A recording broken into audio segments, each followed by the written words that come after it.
uriya muntu ashobora gutega amatwi abandi agatuza ndetse ntashireko amajambo menshi, akumviriza yamara kumva ivyo yumva akagenda atarinze gusohora ijambo na rimwe. Uyu muntu uze umwitondere cane, niyo mpamvu abantu bahoze isi bayishobora bakabaho ubuzima bwabo. Ubuzima turimwo canke ubuzima turiko turagenda tubamwo ni ubuzima buriko buradutegeka ubundi bwoko bw'imibereho canke ubundi buryo bwo kubaho, kandi ubwo bwoko bukadusaba kuba twogendera ku wundi muvuduko kubera ko isi iriko irihuta cane. Abenshi rero ntabwo bumva ko bogendera kuri uyo muvuduko, baguma bibaza ko ibintu vyari vya kera n'ubu ariko bikiri. Hari ibintu ugomba kumenya canke hari ibintu ugomba gutahura muri iyi si ya none canke iyo dutera tuja mw'ubu buzima. Sinzi ko nawe umaze kubibona mw'iyi minsi canke mu minsi itera igenda ija imbere, yuko urukundo rwa benshi rumaze gutimba. Kera wasanga abantu bitanaho, ariko uyu munsi ubuzima bukubwira yuko ushaka kubaho wenyene kubera yuko atawukwitayeho. Nivyo ubuzima niyo buriko buradutwara. Rero menya aho ugeze, umenye n'iminsi urimwo kugira ngo ushobore ubu buzima. Niyo mpamvu uyu munsi tugiye kurabira hamwe canke tugiye kwigishanya ibintu bimwe bimwe ukwiye kumenya muri ubu buzima bw'uyu munsi ndetse niyo dutera tuja. Ikaze kuri G4G. Nimba uri mushasha wisanze hano hantu, kora subscribe kugira ngo tubandanye tujana buri munsi uko bukeye uko bwije. Nimba ubikoze uri umuntu w'agaciro kuri twebwe. Ikaze. Ikintu ca mbere ugomba kumenya mw'iyi si y'uyu munsi, ndetse ikicucu cahozeho no mu minsi ya kera, nuko nta munsi ubuzima buzokurindira ngo umere neza canke ube tayari ngo utangure kubaho. Isi n'ubuzima ni ibintu bizokomeza kubaho kandi bizokomeza kugenda. Niwatera imbere ubuzima buzogenda, niwagwara ubuzima buzogenda, ukora amakosa ubuzima buzokomeza, wite ku bintu canke ntuvyiteho naho nyene ubuzima buzokomeza. Ube umukene ubuzima buzobandanya, ube umubosi ubuzima buzokomeza, urongorwe canke nturongore, uvyare ntuvyare, ico wice co cose ku buzima bwawe. Nashaka ndakwibutse yuko ubuzima buzokomeza. Nta muntu n'umwe ubuzima buzorindira ngo nuko ibintu vyiwe bimeze neza canke nuko ibintu vyiwe bimeze nabi. Menya ko ubuzima uko waba umeze uko ariko kose ubuzima buzokomeza. Ikindi kintu ca kabiri ukwiye kumenya neza, menya neza yuko uriko uritwararika ubuzima bwawe, imibereho yawe, umubiri wawe, buri kintu cawe cose ko ari wewe uriko uracitwararika. Kubera ko nutiyitaho ntibizobuza abandi kubaho. Nugwara bikanka gufungura ntibizobuza abandi gufungura. Yewe naho uzopfa, ego abantu bake bazobabara, ariko ntibizobuza ko nibava kuguhamba bazokomeza ubuzima bwabo. Mbere rimwe na rimwe nibava kuguhamba bazicara ahantu banywe bavuge n'ijambo hama ubuzima bwabo bukomeze. Ico kubaho ico ari cyo cose, caba kibi canke ciza, ntibizobuza ko abandi bakomeza ivyabo bagakomeza no kubaho.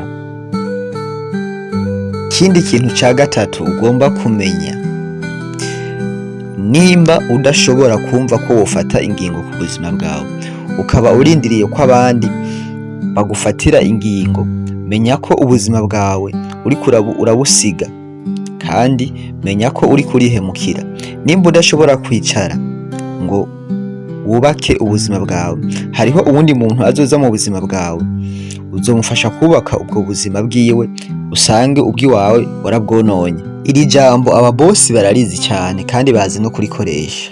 Nimba wibaza ko uciye ubwenge kurusha bosi wawe, hanyuma akaba ari we ukorera, uribesha cyane, kuko ni waguhemba, kuko afise uburyo bwo kugukoresha ukamuzanira amafaranga menshi. Nimba ufise ubwenge kurusha bosi, kuki utokwikorera wewe? Iki ni kibazo ukwiye kwibaza muri iyi minsi canke mu buzima bw'iki gihe, kubera yuko buri munsi azokwama gukoresha mu nyungu ziwe apana mu nyungu zawe. Yinjiza amahera menshi, ariko nawe urindire umushahara atakindi agukeneye ko, kandi akenshi uzosanga umubosi mupfana akazi, iyo gaheze ntaco uba ukiri imbere yiwe.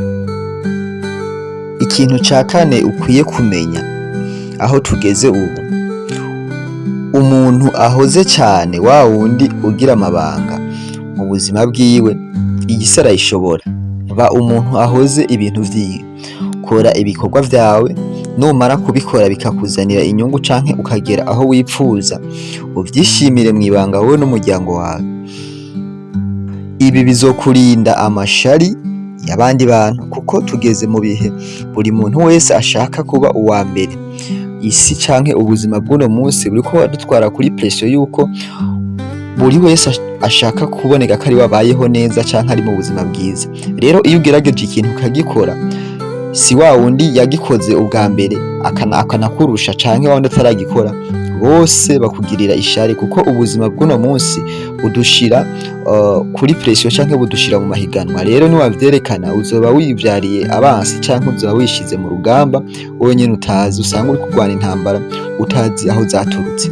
Gerageza guhisha ibintu vyawe, kuko ubuzima iyo buriko badutwara n'amayobera.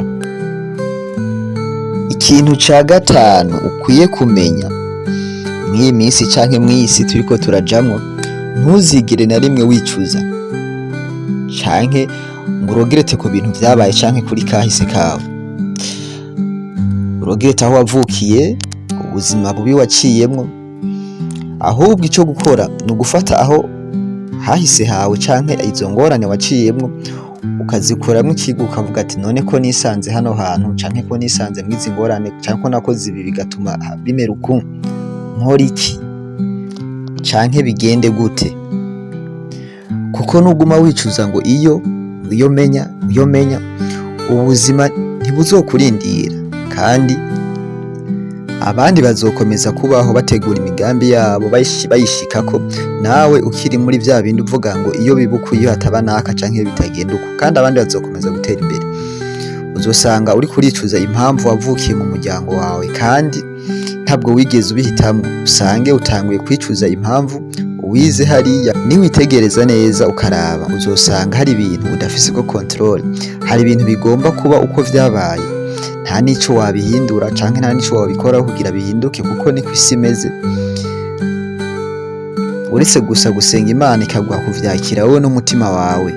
Rero nimba hari ico ugomba gukorera ubuzima bwawe ukakireka ngo kubera abantu bariko barakuraba, reka ndakubwire iki kintu, nta muntu ukwitayeho. Ushobora kugenda ukabona buri muntu wese umenga ariko arakuraba, ariko ukuri nuko buri wese ariko ahangana n'ikimurimwo. Rimwe umuntu ashobora kukuraba ariko arigereranya, canke umuntu ashobora kukuraba hari ivyo ariko arirabamwo nawe muri we, ariko nta muntu akwitayeho, kuko niwarengana ugashika ahantu ha wenyene, n'uriya muntu mwahuye ntaza kwibuka n'uwo wari we canke n'ico urico, kuko nawe afise ibindi bintu ariko arahangana navyo mu buzima bwiwe. Reka mpereze ku iki kintu.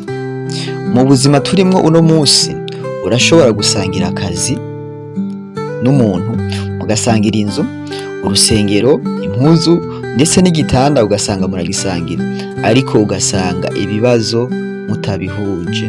Niyo si tubayemwo, nibwo buzima turimwo muri iyi minsi. Menya iki kintu, umenye kubaho aho tugeze mw'ubu buzima. Mwakoze kumviriza iki kiganiro. Jewe wumva ni Roy Drift kuri Drift. Bandanya mukora subscribe, mutibagira gushira commentaire, kuko commentaire zanyu ziradufasha cyane. Murakoze.